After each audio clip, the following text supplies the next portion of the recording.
भाजप किसान आघाडीच्या वतीने गोंदियाच्या कारंजा गावात आजपासून 3 दिवसीय शंकरपटाला सुरुवात झाली आहे। गेल्या 3 वर्षापासून भाजप किसान आघाडीचे अध्यक्ष तसेच गोंदिया जिल्हा परिषदेचे सभापती संजय टेंबरे यांच्या वतीने या ठिकाणी दरवर्षी भव्य शंकरपटाचे आयोजन करण्यात येत असून यावर्षी पहिल्याच दिवशी 200च्या वर बैलजोडी सहभागी झाल्या आहेत। तर आज आलेल्या पटसौकीनांनी कमीत कमी वेळेत आपल्या जोड्या पळवून उद्या घेण्यात येणाऱ्या प्रथम सामन्याकरिता जोड्या तयार केल्या आहेत। काय सांगाल, कारंजा गावामध्ये शंकरपटाचे आयोजन करण्यात आले आहे, किती दिवसाचा हा आयोजन आहे, काय सांगाल?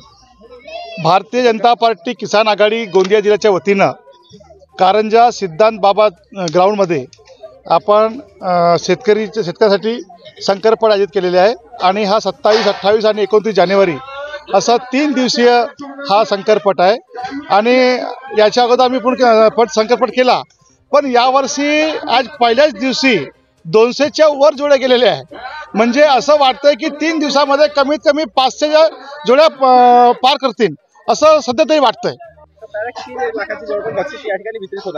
बक्षीस म्हणजे कसं आहे की हा जो ग्राउंड आहे, हा ग्राउंड पूर्ण गोंदिया तालुक्यात किंवा गोंदिया जिल्ह्यात एवढा सुंदर आणि सुसज्जित ग्राउंड असल्यामुळे इथं जोडी चांगली जास्त येतात आणि त्या हिशोबानं आम्ही पूर्ण इनाम ठेवला आहे।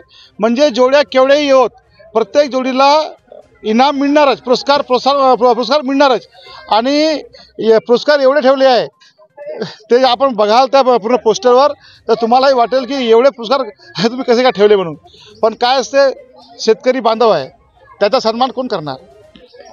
शेतकऱ्याच्या मुखच करण्याचा सन्मान, म्हणून आम्ही सर्व काम करतोय। तर उद्या याच भव्य मैदानावर कमीत कमी वेळेत धावून आलेल्या बैलजोड्या परवा घेण्यात येणाऱ्या अंतिम सामन्याकरता निवडण्यात येतील। तर विशेष बाब म्हणजे आयोजक समितीच्या वतीने कारंजा गावातील वयोवृद्ध शेतकऱ्यांच्या शाल श्रीफळ देऊन सत्कार करण्यात आला। तर या शंकरपटात गोंदिया जिल्ह्यासह बाजूला लागून असलेल्या भंडारा आणि बालाघाट जिल्ह्यातील पटसौकीनांनी मोठ्या संख्येत हजेरी लावली आहे।